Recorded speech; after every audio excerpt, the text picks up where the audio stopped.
Hi, welcome back to my book club. We're reading Happy Tips to Take Panic Out of the Pandemic. When I'm going through panic attacks, if I can pick up a quick handbook like this to pull me out of my head and remind me of tried and true solutions, then I can get back to calm quicker and easier. According to PubMed, panic has increased during the COVID pandemic by 50%. I've been managing a panic disorder for a decade.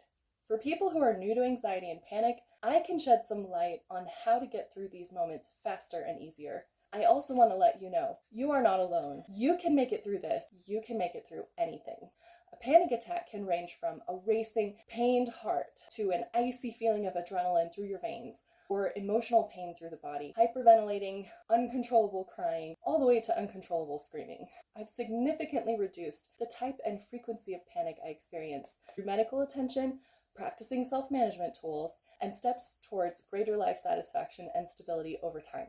You can do the same. Your mind tells your body what to do. If it doesn't respond in the moment, that just means you need more practice with managing the event you are experiencing. One time, I was alone with my son, who was 9 years old at the time. He was having an autism meltdown. I can usually be patient, but sometimes I cross my window of tolerance and I have my own meltdown. This particular time, I decided to not take medicine for it. Since the medicine makes me feel groggy, I need to be alert, especially around my kids. I wanted to see if I could wait out the panic attack. I wanted to let my body calm down on its own. During my panic episode then, my son's meltdown stopped. It was apparent he wasn't going to get what he had been crying for, since mommy was losing it. I laid face down on the floor, grabbing onto some sheets and screaming into those. My son pulled on my arm. He still wanted to go in the car. He likes to go and see electronic ad signs. We'd already been driving around all afternoon. I needed rest, but I couldn't. So my body resorted to gaining control by losing control. I screamed repeatedly for an hour. I decided that was long enough to let it play out. I pulled myself up off the floor, down the hall to the medicine cabinet, and took one pill. For more mild panic attacks, I've divided the pill into half or a quarter. Some panic attacks are so mild that no one knows I'm having them except me. They can be quiet yet paralyzing, a near total shutdown from hypoarousal, a state below the window of tolerance. Reference Dan Siegel. A few minutes later, the panic attack subsided. The calming chemicals from the medicine sedated my body. I haven't liked taking it, but it's been necessary when something happens to push me over the edge of my personal ability to control myself. My anxiety and panic attacks are usually a lot more mild. Sometimes they present as icy adrenaline through my veins for hours or days.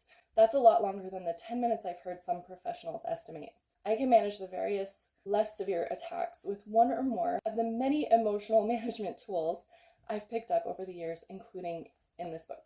In fact, I've reduced extreme episodes like the one described above by learning the signs that it's coming when it's only a matter of time and events before a trigger releases it. When I observe the signs and make the connection that this must mean a chemical imbalance in the brain is reaching critical mass, I can take medicine in advance at a good time, like nighttime when I'm about to sleep, and definitely not right before driving. When I take it early, the medicine can reestablish chemical balance before having to experience one of the screaming panic attacks and avoid it altogether. I'd like to share more tools with the intention that organizing them here will help me remember and manage them even better, and also that you may receive some benefit from them as well, hopefully without having to go through them as much. But if you have, or you've gone through even more, my heart goes out to you. I wish you many miracles, relaxation, peace, and the winds of positive change in your life.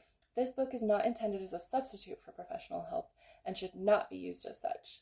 I have an undergraduate physics degree. I'm not a doctor nor a therapist. I'm not a psychologist nor a psychiatrist. I have big emotions combined with analytical nature and articulation. I can show you how I deal with my personal life challenges, including but not limited to a collection of disorders or different orders. Whichever brand of challenges you face, you may learn something from the ideas presented here that can help you navigate each day more easily. That, combined with professional guidance, whether you find that through a spiritual guide, a coach, a physician, trainer, psychologist, psychiatrist, etc., provides you the opportunity to transform it at any time. It's your life. You're at the head of it. You can decide how you want it to look and take steps every day that bring you closer to that goal. Your mind tells your body what to do. You are more powerful than your current situation. I've learned that by overcoming countless panic attacks and other temporary roadblocks, and it's good to continually reevaluate and move forward. You can use your body and mind as a resource to help you shape your world. Read on and find out how to overcome obstacles and recover from repeated setbacks. You will reach the intentions you set if you spend the majority of your attention and free time in the emotional space of imagining the results of those intentions. Thanks for coming to my book club today. Save the video if you want to come back to it, and remember to like and subscribe if you want more like this.